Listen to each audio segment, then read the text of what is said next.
2021 agora, né, pelo grupo do Abraham Zangen, que avaliou a DIP-TMS na cessação do uso do cigarro. Eu percebi que a última vez que eu falei foi o protocolo CENTA, agora a próxima vez eu estou falando sobre um protocolo em Israel, então acho que tem algum padrão aqui. Né? Deve ter. Desculpe, mas assim, só para, enfim, falar que esse protocolo foi publicado esse ano, mas já foi, na realidade, utilizado para a aprovação da DIP-TMS no FDA, que foi feita há um ano e meio, mais ou menos. De qualquer forma, foi publicado na World Psychiatry em 2021, agora 20 de outubro. O objetivo desse estudo seria a necessidade de desenvolvimento de novos tratamentos para o uso de tratamento do uso de nicotina com efeito maior, mais seguro e mais tolerável. Hoje, até esse momento que a gente tem de aprovação, são os medicamentos e os protocolos terapêuticos.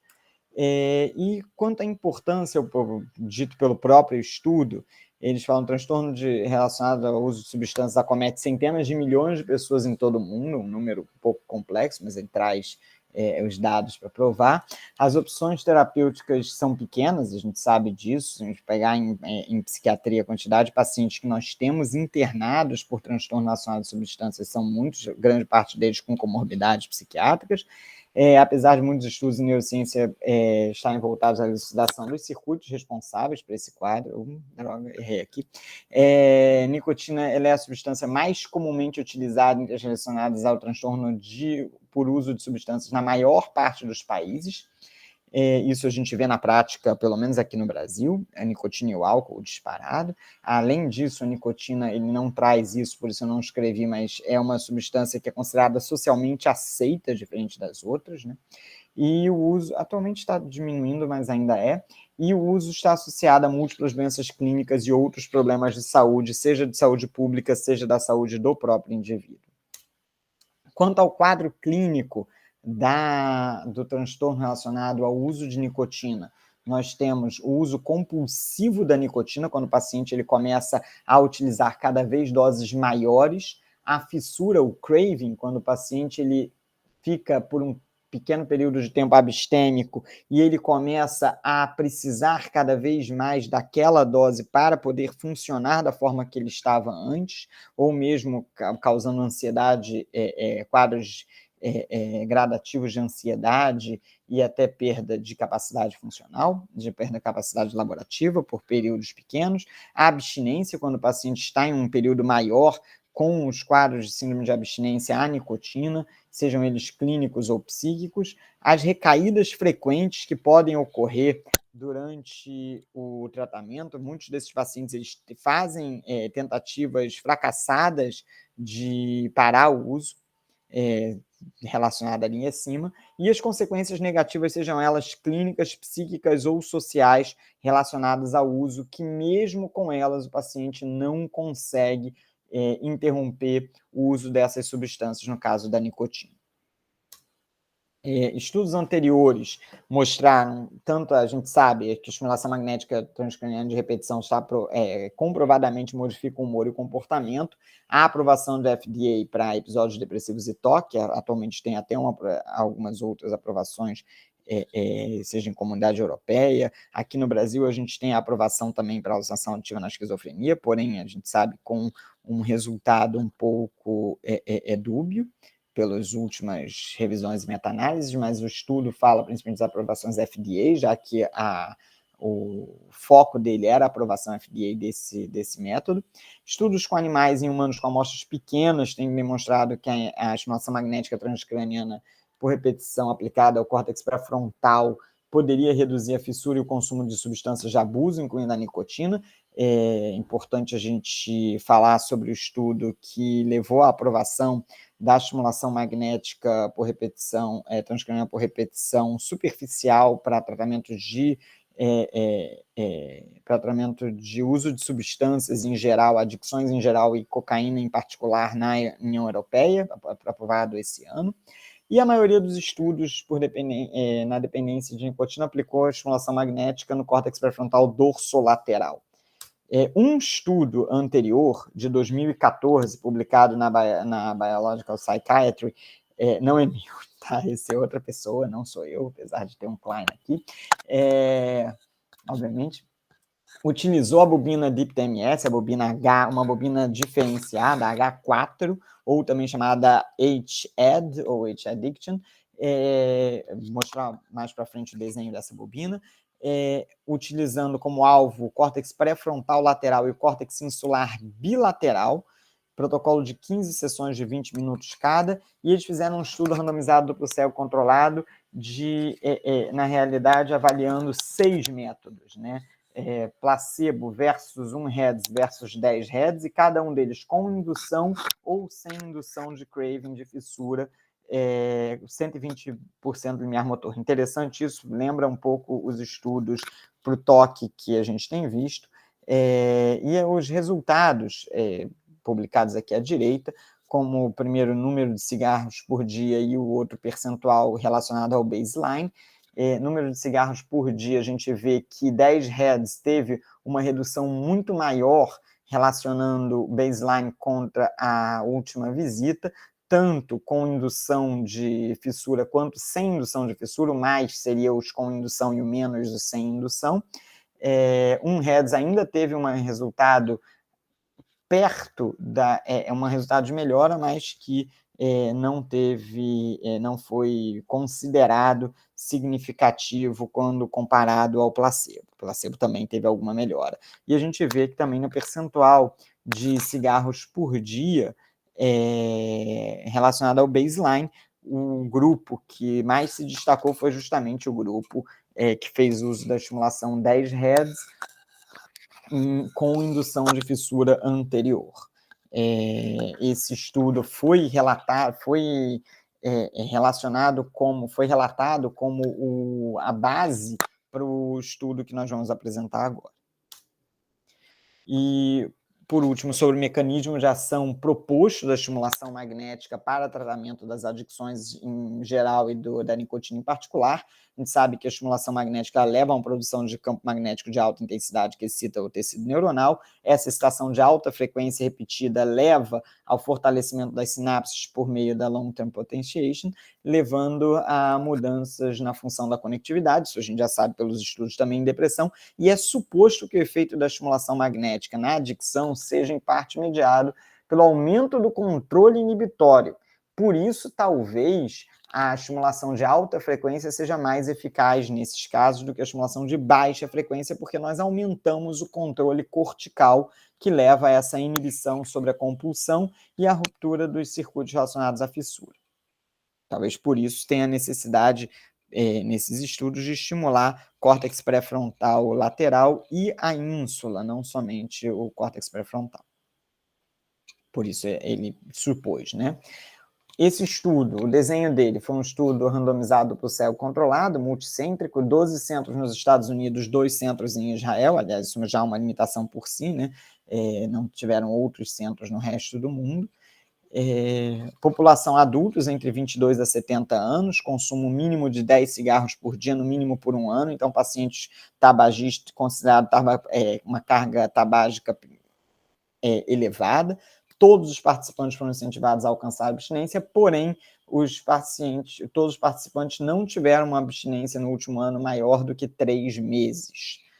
Os critérios de exclusão: uso de nicotina por outros meses que não cigarro, então excluíram participantes que utilizassem vaping ou outros métodos de absorção de nicotina, tabagismo, narguilé e outros. Tratamento por tabagismo em curso também era um critério de exclusão, então nenhum desses pacientes poderia estar em um tratamento atual para tabagismo. Outros quadros psiquiátricos diagnosticados pelo DSM-5 nos últimos 12 meses foi um critério de exclusão, isso relato no final como talvez uma certa limitação. Uso de medicações psicotrópicas regulares também, então vareniclina e bupropiona não eram utilizadas em nenhum dos pacientes, em nenhum outro psicotrópico regular. Ele deixa claro regular, então talvez o uso de medicamentos SOS talvez tenha sido permitido, isso não está claro no estudo. O histórico de convulsões era um critério de exclusão, o único ponto que ele diz é que se o paciente fez uso de métodos que levassem à convulsão, como, por exemplo, a eletroconvulsoterapia, isso não era considerado um histórico de convulsão. Presença de doenças neurológicas um critério de exclusão, metal no crânio ou qualquer outra contraindicação formal à estimulação magnética transcraniana de repetição, e a gravidez ou lactação, como aparece na maior parte desses estudos, principalmente estudos iniciais.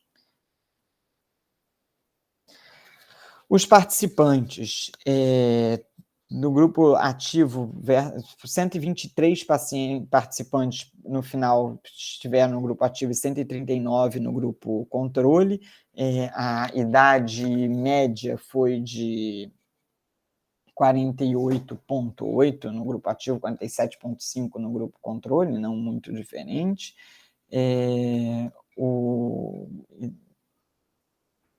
Aliás, isso nos participantes sexo feminino, idade média total 45 para 44,8, não muita diferença, desvio padrão também de 13 em um, 13,4 para o outro, anos de educação também sem muita diferença, estado conjugal, uma diferença pequena, mas também não parecia ser uma diferença tão grande. É importante deixar claro aqui, há uma diferença, principalmente na parte, um grupo maior de solteiros no grupo ativo, não muito diferente, P de 0,09.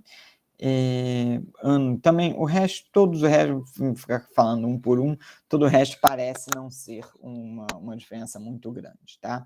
Número de tentativas de paralisação do cigarro, a maior parte dos participantes tiveram mais de 3 tentativas, tá? Isso é importante falar. Para ficar lendo cada um deles, muitos deles fizeram tentativas com outros métodos, como bupropiona, vareniclina, patches de nicotina, chicletes de nicotina e outros métodos. Poucos desses pacientes fizeram psicoterapias, isso é importante. E, a princípio, os scores não tinham uma diferença tão grande entre os grupos ativo e placebo. Tá? Sobre o desenho do estudo, foi feita a estimulação magnética profunda, a gente vai mostrar o protocolo no próximo slide, 5 dias por semana nas 3 primeiras semanas e 1 vez por semana na semana 4, 5 e 6. Todos os dias foram feitas as avaliações VAIS, eu vou mostrar mais para frente, a escala analógica visual antes da provocação, após a provocação e após a sessão de TMS, que eles chamaram de VAIS 1, VAIS 2 e VAIS 3, e outros métodos foram avaliados. O principal método avaliado aqui foi justamente o uso, a gente vai ver mais para frente, o inventário de uso da nicotina. Esse inventário de uso da nicotina, o Continuous Quit Rate, foi o outcome primário, a gente vai ver mais para frente a cessação contínua do uso, a escala de cessação contínua do uso do tabaco. Houve também um follow-up de 7 a 18 semanas, onde foi feito o endpoint primário no 18 semanas, sendo que na 6ª semana tinha sido a última TMS. Tá? Quanto aos protocolos de estimulação, o estimulador utilizado foi o MagStim Rapid 2, da MagStim, equipado com a bobina BrainsWay H4, também chamado de H-Addiction, H-Addiction. A bobina H4, como mostrado aqui à direita, é uma bobina um pouco diferente da bobina H1 e da H7, outras bobinas aprovadas para outros quadros pelo FDA. O local de estimulação córtex pré-frontal lateral e ínsula bilateralmente. Foi utilizado a frequência de 10 Hz, 120% linear motor, 60 trains com 30 pulsos cada, total de 1.800 pulsos por sessão, 15 segundos de intervalo entre cada train. Cada sessão, isso é importante, foi precedida de 5 minutos de provocação de sintomas, com vídeos, áudios, leituras e outros, e após cada sessão ela lida um texto que incentivava a abstinência. Então, havia a provocação prévia e o incentivo à abstinência pós a sessão. Essa incentivo era um texto que era lido de aproximadamente 2 minutos. As avaliações clínicas eram feitas antes, após a provocação e após a MT, a escala analógica visual da fissura, então era chamada de VAIS 1, VAIS 2 e VAIS 3, 1 antes, 2 depois, e depois da provocação, e 3 após a MT. Outcome primário foi a abstinência contínua, a taxa de abstinência contínua por mais de 4 semanas, na 18ª semana no grupo Intent to Treat. Agora, endpoints secundários seria essa CQR até a 18ª semana nos grupos de completidor, de Complete Analysis, CQR até a 6ª semana era um endpoint secundário também, a redução no consumo de cigarros e redução do próprio craving na fissura para o uso do cigarro era também considerado um endpoint secundário. Os resultados que eles obtiveram, tanto no grupo ITT quanto no grupo de completidores, né? Nós tivemos aqui, eles tiveram, comparando sham e ativo, a CQR foi bem elevada, tanto no grupo ITT quanto no grupo CO. Nós vemos que a ITT um pouco reduzida, como sempre, mas mesmo assim muito maior do que o grupo controle, do grupo placebo, tanto na 6ª semana quanto na 18ª semana, que seria o endpoint primário, o outcome primário. Quando houve essa comparação das VAIs, das escalas visuais avaliando a fissura, também o craving, segundo a VAIS 1, quer dizer, aquela que avaliava antes da provocação, também mostrou uma diferença importante entre o grupo ativo e o grupo controle, principalmente quando observada após a 3ª semana. Mas houve essa queda gradual e mantida. Quando nós vemos a comparação entre a VAIS 2 menos a VAIS 1, a VAIS 3 menos a VAIS 2 e a VAIS 3 menos a VAIS 1, explico, quando ele comparava a provocação, depois da provocação menos antes da provocação, é claro que havia um aumento do craving. Depois que o paciente era provocado, havia um aumento do craving. É muito interessante que esse aumento era semelhante entre o sham e o ativo. Porém, quando se comparava após a estimulação após a provocação, ou mesmo após a estimulação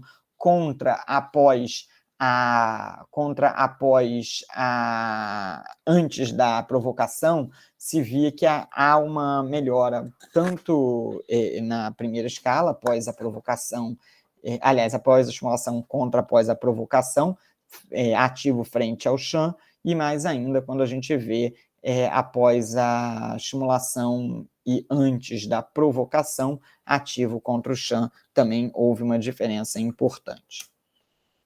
Quanto aos resultados, quando ele fala aqui de cada semana, ele fala aqui, enfim, das semanas 2 à semana 6, no Intent to Treat e no grupo Complete Analysis, a gente vê que há uma diferença mantida, tanto no número de cigarros fumados, quanto na diferença do baseline para o score de craving avaliado.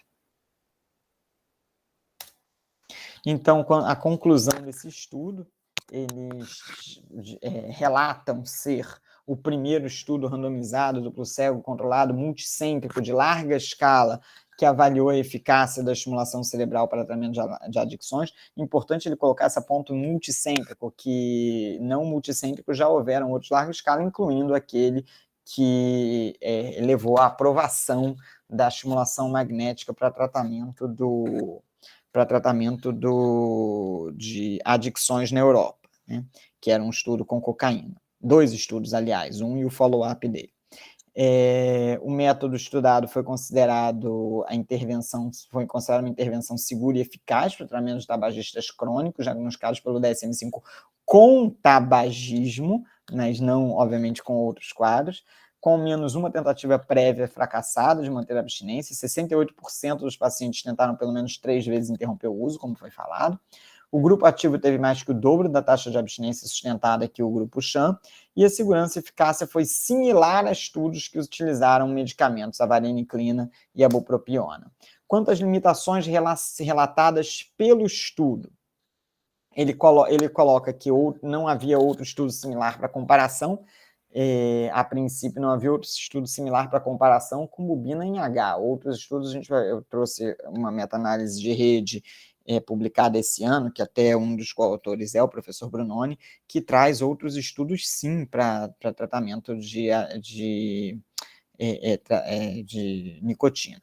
Mas, a princípio, ele fala que não haveria outros estudos similares com um número tão grande de pacientes e multicêntrico para comparação com o BNH, então só poderia compará-lo a tratamentos medicamentosos e psicoterápicos, segundo este estudo.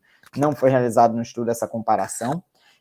Estudos recentes mostram que incentivos financeiros têm grande importância na abstinência da nicotina. Tem estudos interessantes mostrando que ele traz isso.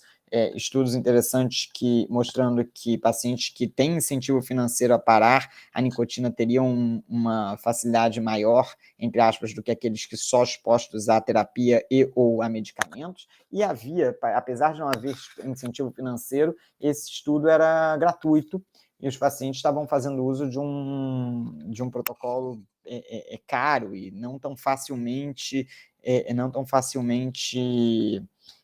disponível. Então, só isso poderia ser considerado, entre aspas, um incentivo financeiro. E a provocação prévia e o discurso motivacional não foram avaliados em separado. Diferente do estudo mostrado e que eles trouxeram como base, aqui não houve uma comparação em separado da provocação prévia e do discurso motivacional. Então, pode ser que a provocação prévia e o discurso motivacional tenham também ajudado na estimulação. Mas como tanto o grupo sham quanto o grupo ativo passaram pela provocação prévia e o discurso motivacional, não dá para dizer que eles sozinhos teriam feito esse tratamento para o tabagismo, senão não haveria diferença entre o grupo ativo ou o grupo sham, segundo o próprio estudo. Esse estudo foi um estudo patrocinado, tá, pela Brainsway, e outras limitações encontradas, pelo menos que eu encontrei. Primeiro, que outros métodos de obstinação da nicotina, como eles mesmos colocaram, não foram avaliados. Hoje tem crescido o número de pacientes que utilizam nicotina por outros métodos, como o vaping e outros, e infelizmente esses pacientes não foram incluídos nesse estudo. Outro ponto também, transtornos psiquiátricos comórbidos foram excluídos, desculpem pelo erro de português. Isso quer dizer que, infelizmente, grande parte daqueles que fazem uso clínico grave de tabagismo não foram incluídos nesse estudo, porque muitos dos pacientes deprimidos ou pacientes ansiosos fazem uso de tabaco, são usuários de nicotina comórbidos. Parte dos pacientes, nós vemos isso em outros estudos de dependência, que grande parte dos pacientes que têm dificuldade de abstinência em outras substâncias ou mesmo no tabaco têm também transtornos psiquiátricos, como até transtornos de personalidade comórbidos. Todos esses foram excluídos, então a gente não tem como relacionar. Enfim, a prática clínica acaba ficando na dúvida, porque na clínica real nós temos pacientes com transtornos psiquiátricos que não foram avaliados. Desculpem. Falando sobre outros estudos, e aqui eu achei interessante trazer essa meta-análise de rede de 2021, publicado na Addiction, e um dos coautores é o próprio professor Brunoni. Eu estou, enfim, me colocando em risco aqui de falar um estudo dele, mas achei interessante falar sobre essa meta-análise de rede que compara métodos, principalmente a principal outcome que ele traz é a frequência do uso do tabaco, no caso, comparado com o sham e outros métodos de estimulação. E a gente vê aqui que TMS de alta frequência em córtex pré-frontal dorsolateral esquerdo pareceu, pelo menos segundo este estudo, um método ainda mais eficaz do que a DIPTMS. Porém, a DIPTMS, tanto em F3 quanto em F4, ele traz os dois, provavelmente por conta do estudo anterior, publicado em 2014, acredito eu que o estudo de 2021 não tenha entrado nesse estudo, mas eu não tenho como saber, eu precisaria dar uma olhada maior nesse estudo para poder avaliar. Então, os resultados do estudo que a gente relacionou não devem estar contados nessa meta-análise, mas aqui a gente tem tanto a TDCS quanto a TMS como outras opções. Já outros, baixa frequência da DIPTMS foi considerado, cortou a linha do placebo aqui, e outros métodos, aqui no caso ele usa ânodo em F3 e cátodo em F4 da TDCS, porém ânodo em F4 e cátodo em F3 também cortou a linha do placebo. O FP2 também, TDCS também acabou cortando a linha do placebo, então é importante a gente falar sobre esses outros métodos e outras possibilidades, talvez um pouco mais em conta, mais possíveis de utilização do que a própria DIPTMS com a bobina H4 ou H-ED. Gostaria de agradecer a atenção e pedir novamente desculpas pelo meu atraso. Muito obrigada, Izio. Obrigado, Izio. Foi legal citar a meta-análise de rede, realmente não tinha, o multicêntrico da Brainsway acabou de sair, não estava lá. Então, talvez fique equilibrado aí, mas até um comentário mais de meta-análise de rede, né? Uma coisa que não aparece no desenho é que não necessariamente tem poder para mostrar essas coisas, né? Então, às vezes a gente acha que está mostrando que um é melhor que o outro, mas às vezes até tem muito mais estudos naquele que pareceu pior, entre aspas, do que no que pareceu melhor, que foi muito aquilo da meta-análise de 2017, do priming, TMS, né, que a gente tentou explicar, olha, mas só tem 2 estudos, não sei o quê, mas mesmo assim a mensagem que meio que passa, a priming é a melhor de todas. Então, um problema, né, tem muitas vantagens, mas um problema da meta-análise de rede é que ela não mostra a qualidade individual de cada intervenção, ela vai falar a qualidade meio como um todo, né? E achei super legal. Eu só fiquei na dúvida, eu não entendi, eu vi que é difícil mesmo, aquela figura 3, que você falou do Vaz, não sei o que, menos não sei o que, não sei se eu entendi direito o que estava querendo dizer, na verdade, que se puder voltar. Essa figura, professor? O que ela, para que ela serve? O que ela está mostrando? Desculpe, eu acho que eu acabei até... Não, é complicado mesmo entender. Eu acho que eu acabei até correndo. Eles fizeram 3 vezes o VAS, né? Uma vez antes da provocação, uma vez após a provocação e outra vez após a estimulação magnética, a estimulação final. Certo. Eles chamaram de VAS 1, VAS 2 e VAS 3. Essa figura mostrando que a VAS 2 teria tido um score de craving muito maior, aliás, VAS 2 menos VAS 1 seria o quanto aumentou ou diminuiu depois da provocação. Claro que então, aí aumentou para os dois, até porque não tinha estimulação ainda, né? Não tinha estimulação. Tá. Exatamente. Entendi. Porém, quando eles diminuíam VAS 3 contra VAS 2, quer dizer, após a estimulação contra após a provocação, eles perceberam que a redução do craving era maior no grupo que fez a estimulação magnética. Por outro lado, aqueles que fizeram, aliás, o resultado somente da estimulação, isso quer dizer VAS 3 depois da estimulação contra VAS 1 antes da provocação, mostrou que a redução foi, obviamente, um pouco menor, mas maior do grupo ativo, e da Shan não teve muita diferença, claro, porque, enfim, no caso, a provocação acabou ajudando um pouco nesse grupo Shan também. Entendi, então quer dizer, se olhar só o Shan, aumentou depois da provocação, mas no final da estimulação voltou ao que estava no basal, e o ativo aumentou antes, porque também não tinha um ativo, mas depois reduziu até níveis menores do que o inicial, né? Isso. Legal, muito bom. Pareceu, enfim, parece, de novo, né? Uma limitação que eu acabei não escrevendo, mas achei depois. Não, Agora, bem, quando eu bem comecei a legal. falar, eu lembrei de mais uma limitação.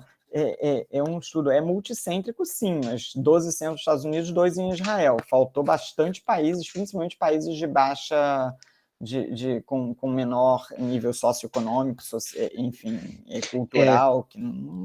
Para americano, multicêntrico é que é nos Estados Unidos inteiro, assim, Entendi. como eles entendem.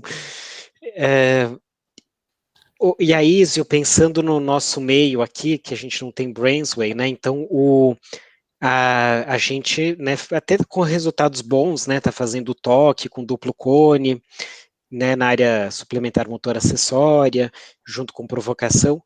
Se fosse fazer a nossa adaptação jabuticaba aqui, como é que você faria o duplo cone? Professor, assim, Ou não, né? Ou não então, faria? a bobina Brainsway utilizada no toque, eu até peguei a figura e não botei aqui. Ela é um pouco diferente da bobina utilizada para cá, né? A bobina Aham. utilizada para o toque, na realidade, se a gente abre ela, eu vou ver aqui se eu tenho essa figura. Peço mil desculpas.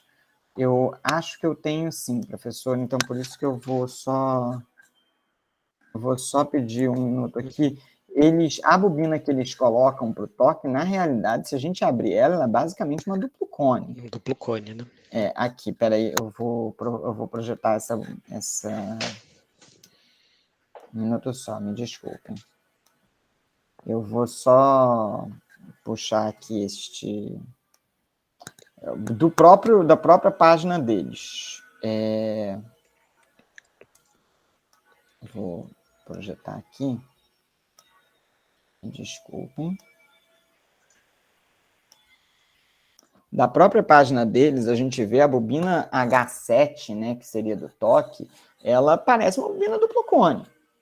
A bobina H4 ela é uma bobina um pouquinho diferente. Então, eu até perguntaria, professor, se não valeria a pena, essa é uma pergunta minha, seguir o protocolo que foi aprovado na União Europeia com estimulação em pré-frontal dorsolateral esquerdo, em pré-frontal dorsolateral esquerdo 18 Hz, como eles aprovaram para cocaína, e tentar um protocolo com estimulação prévia e discurso motivacional pós, não sei. Entendi, interessante mesmo, hein? Misturaria um pouquinho os dois protocolos, né? Acho que sim, acho que você tem razão. Duplo cone parece que não seria uma opção, né? Necessariamente para o tabagismo. Porque parece que eles fizeram uma bobina meio que estimulava em múltiplos locais. E meio até mais parecido com H1, mas passando o fio meio diferente, assim, né? Me pareceu quase uma cópia da H1, só que eles mudaram alguma coisa para dizer que é o passou um fio aí por cima em vez de passar por baixo. Assim. Me pareceu mais ou menos isso. Mas esse negócio da bobina H é uma complicação, né? Eu preciso dizer, por mais que tenha sido criada em Israel, eu preciso fazer essa crítica. De uma bobina para cada quadro é economicamente inviável, né? A não ser que eles. Porque eu não sei como é que tá agora, mas antes era um esquema meio de leasing, então eles dariam todas as bobinas meio que de graça, assim, né? Então aí tudo bem, e aí você trocaria, né? E outro ponto que eu ia comentar, assim, falando sobre população, eu não sei exatamente como é a população americana com tabaco, isso eu realmente não sei dizer, mas quanto à população israelense com tabaco, eu posso falar para o senhor, professor. O pessoal fuma muito lá. Entendi. É bem diferente da população brasileira. Infelizmente lá o tabagismo é bem pesado.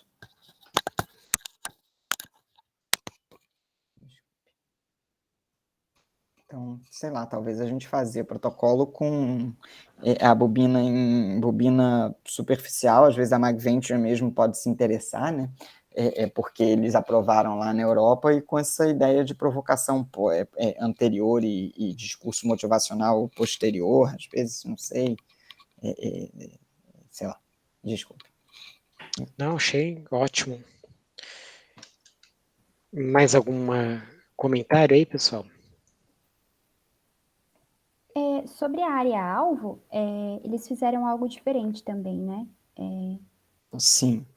Eles encontravam fazendo assim, obrigado, eu até esqueci de falar como eles chegaram nessa área-alvo, né? Pré-frontal, lateral, bilateralmente e ínsula bilateral, eles colocavam a bobina, eles primeiro encontravam o limiar motor, voltavam a bobina para o vértex e andavam 6 centímetros para frente. Para o vértex não, desculpa. Voltavam a bobina para a linha média, aonde eles encontravam faziam a regra de 6 centímetros alterada, né? Ao invés de eles andarem que nem a bobina em H1, por isso parece tanto com a bobina H1, que na bobina H1 eles pegavam e encontravam, que nem foi na pesquisa até do Diego, no DIP, a gente encontrava o hotspot e andava 6 centímetros para frente na mesma distância da linha média, que ele voltava para a linha média e andava 6 centímetros para frente.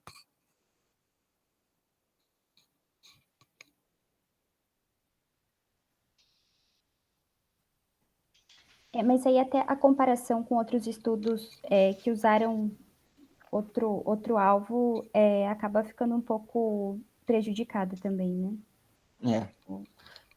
Aliás, até pensei aqui, professor, agora estava pensando, o pessoal da Neuro chegou a neuronavegar em ínsula e fazer estimulação de ínsula para outros quadros, né? Também com a duplo cone, às vezes pode ser também outra opção, mas aí vai ser só ínsula, não pegando dorso lateral.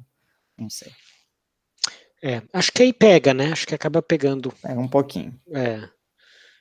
Entendi. Acho que testar no nosso meio, né? E aí também, de novo, acho que unindo aquilo que você falou da meta-análise mostrou resultado, provaram na União Europeia, né? Então, em algum momento, vai ter aí a experiência clínica também dos europeus, né? Sim. Sim.